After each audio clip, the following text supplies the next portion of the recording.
ते सन्यासी 10 नाम है, ये शिव का धर है ध्यान। शिव के ऊपर और है, ताको कर प्रणाम। ये सन्यासी 10 नामी सन्यासी कहलाते हैं। भगवान शिव को इष्ट मानते, कहते हैं शिव के ऊपर और परम शक्ति है, उसका ध्यान धरो जब तुम्हारा कल्याण होगा। बेखों से भगवान का दूर महल दरबारे, पाखंडी पहुंचे नहीं दे सतगुरु पार उतारे। इन भेखों से, बनावटी आडंबरों से परमात्मा का घर बहुत दूर है और पाखंडी वहां ना जा सकता ना ले जा सकता। सतगुरु दे पार उतार, सतगुरु आपको पार उतारेगा। डंब करें डूंगर चढ़े, अंतर झिन्नी झूले, जग जाने बंदगी करें ये बोवे सुलभ भूले। आप देखते होंगे, हमने खूब देख रखा है बिटर एक्सपीरियंस है दास का। क्या देखा करते,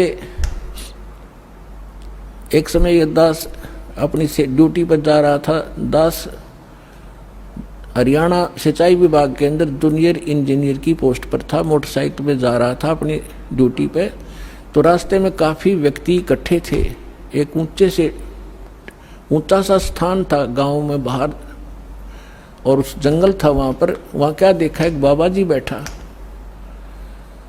और दूर से दिखे 10-20 भगत बैठे। मैं भी चला गया उधर जाकर देखने के लिए।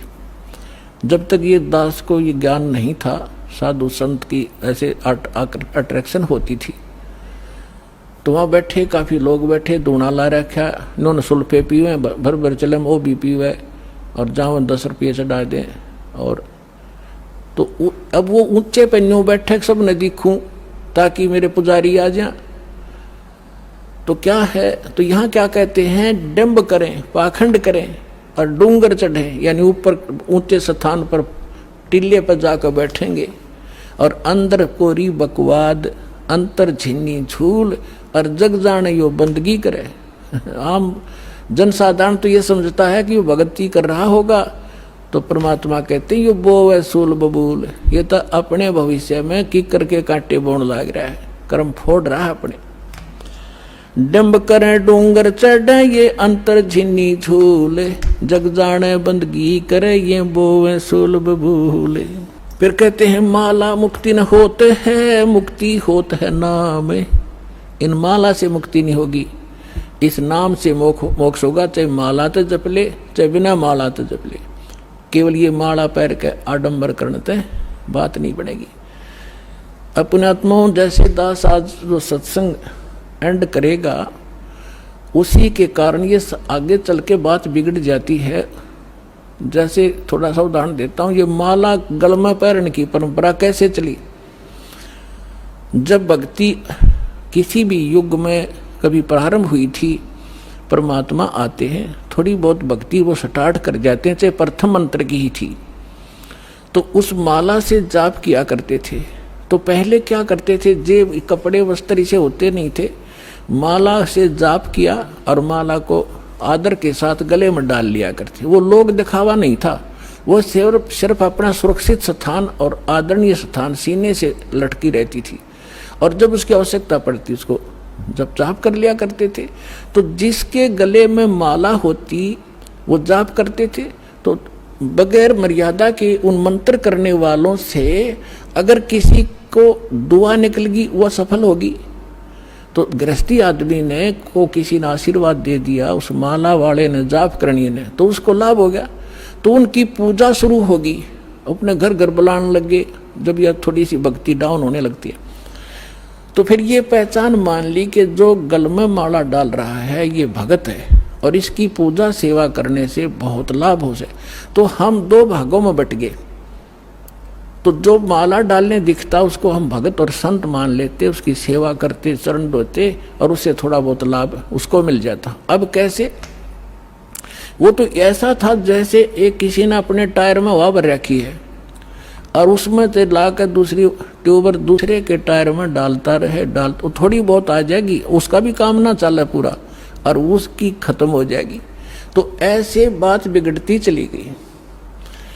तो ऐसे हम इन नकलियों को जो गल में माला डाला करते, प्रारंभ में तो ये भगत थे, फिर मर्यादाहीन होने से अपनी संग्रहित कमाई को यहीं डिस्ट्रॉय कर जाया करते थे और दोनों यहीं के यहीं रह जाते थे। तो इस प्रकार ये माला का वो प्रचलन चला था।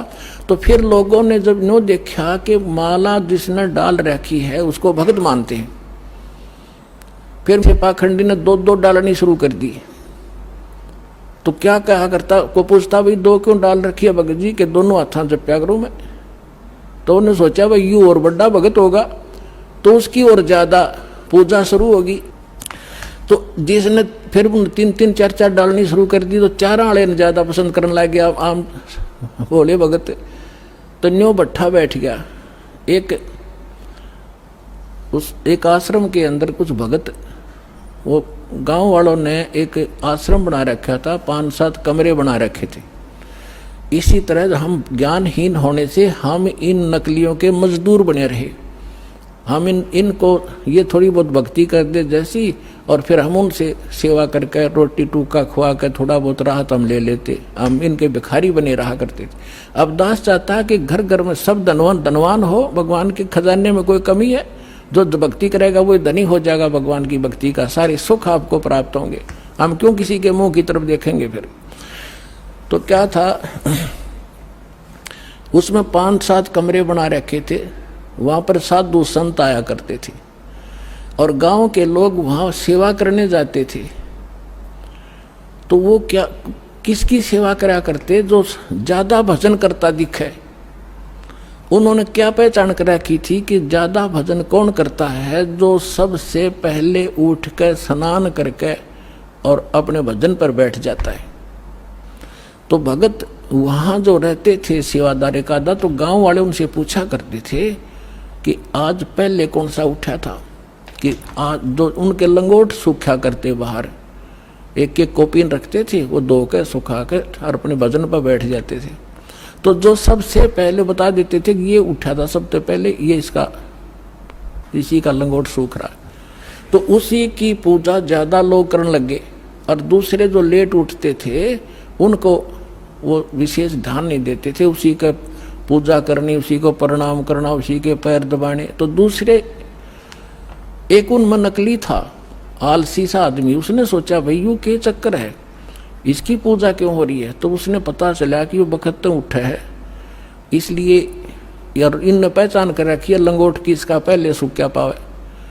वो क्या करने लग गया, उन तो सबसे पहले उठा 1 घंटा, और इतना आलसी था और नाव भी ना था, लंगोट ने पानी में बेकर सबसे पहले टांग दे उड़ा और उल्टा ही सो जावे।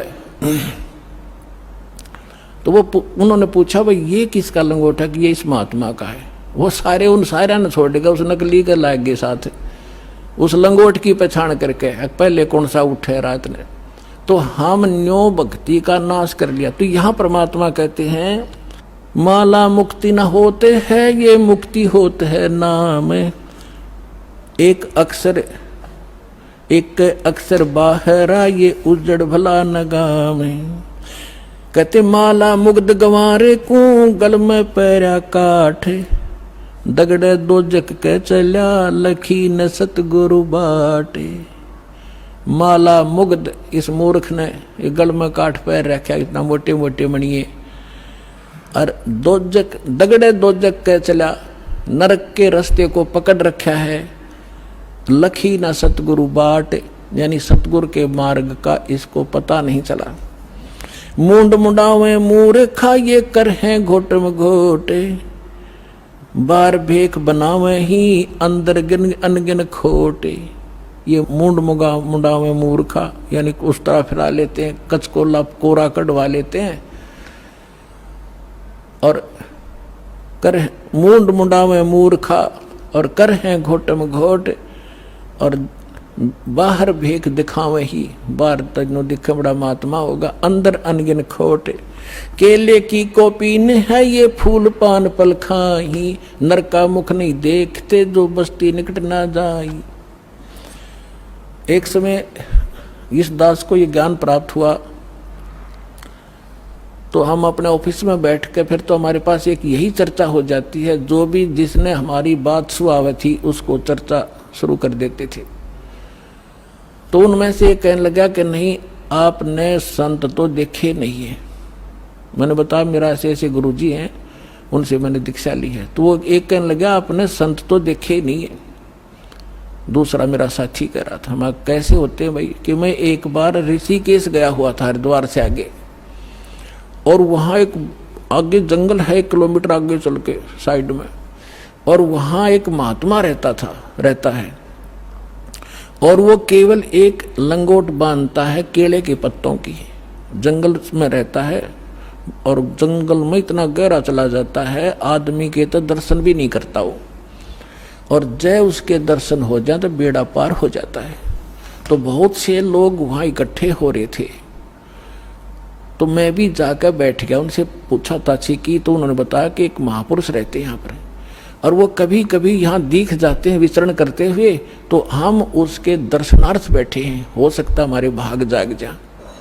लेकिन वो जब भी कोई आभास होता है तो भाग कर अंदर गुफा गहरी जंगल में भाग जाता है, आदमियों को दर्शन नहीं देता। तो कहने लगा कि एक बता रहा था कि मैंने एक दिन थोड़ी सी दर्शन हुए थे, बस एकदम फिर वो पीठ फेर कर भाग गए, बस उस दिन थोड़ी सी कसर रह गई, ना बेड़ा पार हो जाता। तो उसी आस में 20-30 आदमी बैठे थे वहाँ। अब इस परमात्मा के ज्ञान से वो निर्णय होगा कि वो के था, वो कौन था। आए है उसके क्या कहते हैं सुख संवेद में, केले की कोपीन है वो फूल पान फल खाही, केले के पत्ते की तलंगोट बांध रखा है। ऐसे बैरागी त्यागी महसूस होते हैं, और फूल पत्ते और फल खा के गुजारा करते हैं, और बस्ती के निकट नहीं जाते, आदमी का मुंह भी नहीं देखते। ऐसे त्यागी बैरागी, उनको संसार एक समर्थ संत मानते हैं। अब उसका पैमाना दिया है सुख संवेद में, केले की कोपीन है जो फूल पान फल खाही, नर का मुख नहीं देखते जो बस्ती निकट नहीं जाही। वो क्या है, वो जंगल के रोज है जो मनुष्यों बिद के जाही, निस्दिन फिरो उजाड़ में न्यो परमात्मा पावे नाही। कैसा पैमाना दे दिया, वो जंगल के नील गाय हैं, रोज हैं, जो आदमी देख कर भाग जाओ फदड़ फदड़ कर, पता नहीं कहाँ जाकर डटे। ये जंगल के रोज है, जब नाम से मोक्ष होगा, इन बकवादों से होगा। इस जंगल में पशु सारे नंगे फिरे और भाग जाते हैं, मर्ग भी भाग जाते हैं आदमी से डर के। फिर इसका समाधान बताते हैं, डेरे डंडे खुश रहो, ये खुसरे लेना मोक्ष। दरु प्रहलाद पार उतर गए, फिर डेरे में क्या दोष। परमात्मा देखो, और तो उदाहरण उनके पास था नहीं जब ये ज्ञान मालिक दिया करते थे। हम धरु और प्रहलाद को मुक्त मानते हैं, मानते हो कहाँ जी? तो जब धरु और प्रहलाद तुम कहते हो पार हो गए, उनके इतिहास देखो पढ़ के। प्रहलाद जी 10 वर्ष के थे जब नरसिंह जी आए, उनको मिले, यानी परमात्मा प्राप्ति हुई। भक्ति वो पहले से ही कर रहे थे, और फिर उन्होंने शादी करवाई। और जो राजा बलि था, जिसने वो 100 अश्वमेघ यज्ञ करी थी इंद्र की गद्दी प्राप्त करने के लिए, और जिसके लिए भगवान आए थे 52 रूप बना के, तो वो प्रहलाद का पोता था, बैलोचन का लड़का था। तो उनने ब्याह करवाया, बालक हुए और वो पार हो गए। और ध्रुव का भाई था उत्तम, उसकी मृत्यु हो गई थी। फिर ध्रुव ने ब्याह करवाया, और उत्तम वाली पत्नी भी उसके साथ रखी उसने, तो वो भी पार हो गया। तो कहने का भाव ये नहीं है कि तुम जो बकवाद करते हो कि ब्रह्मचारी जंगल में गए वो पार होंगे, नहीं। अगर ब्रह्मचारी पार हो तो ये इजड़े तो सब तो पहला पार हो जा, उनका तो 5-6 नंबर आवे। लेकिन मोक्ष होगा भक्ति से, चाहे ब्रह्मचारी हो कर लो, और चाहे ये खुसरे कर लो, और चाहे गृहस्थी कर लो। दुराचार बुरा बताया, ये तो वैसे अच्छा नहीं, वैसे भी बेहुदी बातें हैं। तो कहने का भाव ये, भक्तों के तो वैसे सतर के काम नहीं है। तो इस प्रकार क्या कहते हैं, डेरे डांडे खुश रहो, डेरे डांडे खुश रहो, खुसरे लेना मोक्ष। और द्रुपर लाद भी पार हो गए, फिर गृहस्थी में के दोस्त